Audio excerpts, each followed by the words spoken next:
Okay, so to continue with the white Tara sadhana, now we finished refuge and bodhicitta, finally, after a month, hooray. But that's really very important, because if we lack those, then what follows isn't going to have a lot of meaning. Okay? So, having taken refuge, generated bodhicitta, now we start the actual practice. Okay, so it says, above the crown of your head, the transcendental wisdom of all the Buddhas manifests as white Tara. Okay, so above the crown of your head, yes, the crown, so above it, somehow it can, don't worry about whether it's touching your head or an inch above or 4 inches, just, it doesn't matter, you know.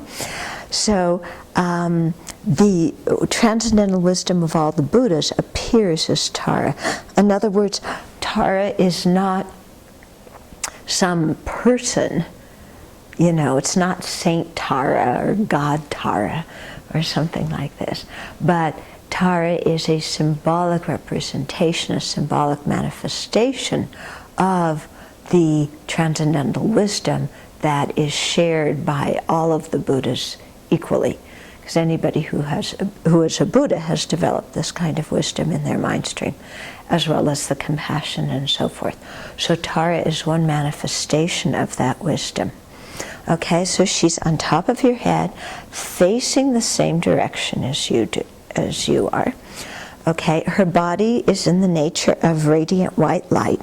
So don't think of a statue, don't think of a two-dimensional picture. There's a three-dimensional Tara made of light, okay, above your head.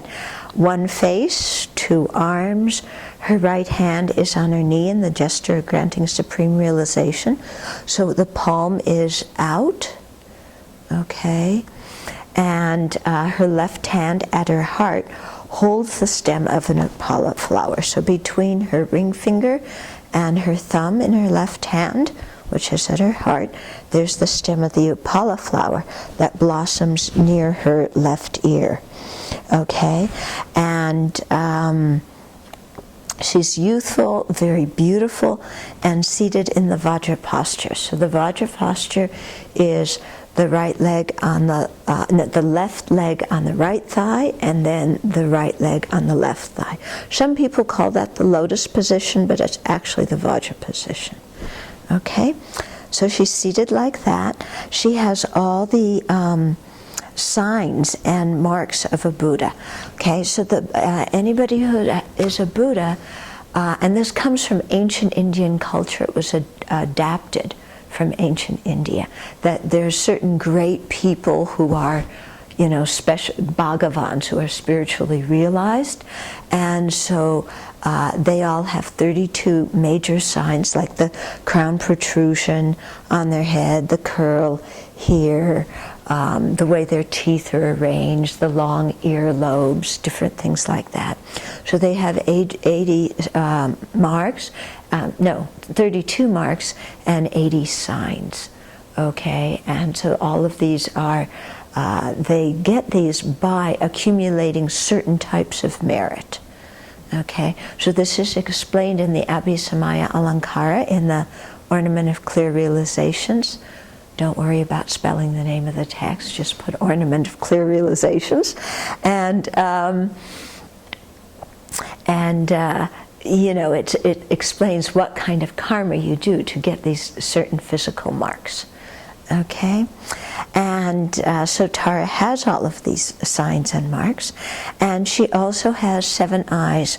So one between her, you know, in her forehead, and then the palms of her hands, and her regular eyes, and then on the soles of her feet, there's eyes also. Okay, so looking out at the world with compassion. Okay, we usually look out at the world with distraction. But she's not doing that. She's looking out at the world with compassion. Okay, and she's looking at you, you know, and at all the sentient beings around you with complete acceptance and compassion. And this is a very important point. Tara's not sitting there on a scowling face, with a scowling face saying, yesterday you did your Tara practice so lousy.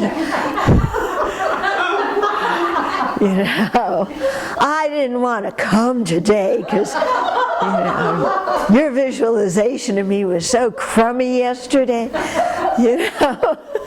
So Tara's just not into that. That's not what's going on, okay? So, this is something that's important because we so much have the tendency to judge ourselves and criticize ourselves that we think, Tara and the rest of the universe has the same judgment and criticism. And that's not the case at all. Okay, that's not the case at all. So, if you can imagine Tara, looking at you with a lot of kindness, saying, well, you did your practice yesterday, that's good. Yeah. And even if you didn't, Tara says, okay, you didn't do it yesterday, but try today. Okay. And so you're always meeting with something encouraging instead of, the projection of your own judgmental mind. Okay.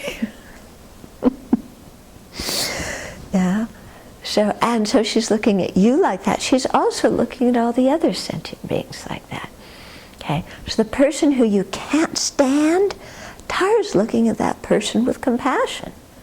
Yeah. Now don't start criticizing Tara because of that. Saying, look, Tara, if we're going to have a relationship, you have to be on my side and I can't stand this guy.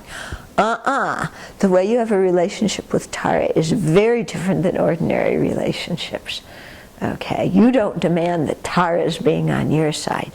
Okay, Tara's leading you to enlightenment, so it's it's our idea to try and follow Tara and her example.